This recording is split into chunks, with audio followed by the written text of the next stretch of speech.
Okay, thank you very much. It's great to be here this morning. I'm going to talk about 6 key issues that I believe will influence the pathway from agriculture to nutrition and health.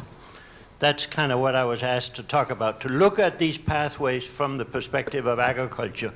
The first key issue is the very large fluctuations that we have experienced in food production during the last few years and the resulting volatile food prices.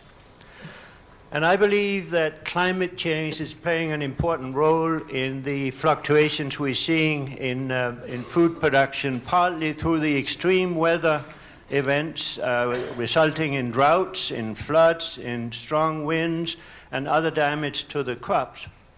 And those fluctuations in production are influencing food prices, food price volatility, but it's being amplified by a number of things, including irrational expectations on the part of the speculators and the traders, pushing up prices of food beyond what is reasonable from a supply and demand perspective.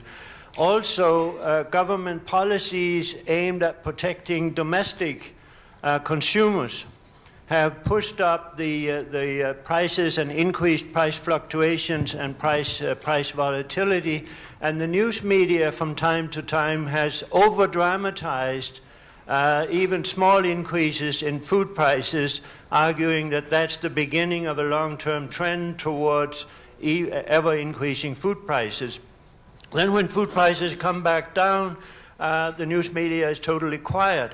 And so there is a problem here in terms of amplifying the price effects of some of these production fluctuations caused, I think, in part by climate change. The link to nutrition and food security, of course, is that with these large fluctuations in food prices, particularly low-income people who spend a lot of their income on food will be negatively affected. We see a dramatic increase in transitory food insecurity and malnutrition.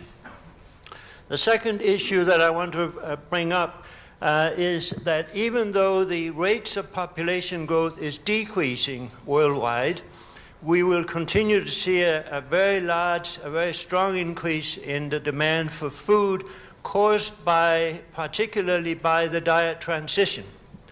And the diet transition has at least 2 nutrition implications. One, in many cases, the transition in diet results in overweight, obesity, and chronic diseases. And so that's the bad side of the diet transition. The good side is that with a more diverse diet, you are likely to have a reduction in micronutrient deficiencies. Third item I want to bring up has to do with the management of natural resources, which we continue to do in a very unsustainable manner. And here I think the solution is a full costing, meaning that we have to add the costs of the damage we do to natural resources and to the climate. We have to add those costs to the private costs so that the consumers will pay the total cost and not just part of the cost as they're doing right now. Now, in order to implement a full costing approach, we have to have international agreements, because if any one country does this, it will lose its competitiveness. So the fourth issue is the complacency that we've seen in the investment in agriculture and rural development up until the end of the century. Food prices were going down, everybody was happy, nobody was investing in agriculture. That's what we're paying for right now. There is some change in that, with a lot of attention being given to increasing investment in agriculture and rural development, but so far it's mostly words and promises, including the promise of $20 billion to be allocated to agricultural development and food security improvement at the G8 meeting in Italy, I believe it was last year or a year and a half ago. Very little of that money has yet forthcome. Fifth issue, we need to somehow decide whether the goal is to expand the pile of food in the world, or the goal is to reduce food insecurity. Because depending on which goal we pick, And the two goals are not identical. We will have different policy interventions.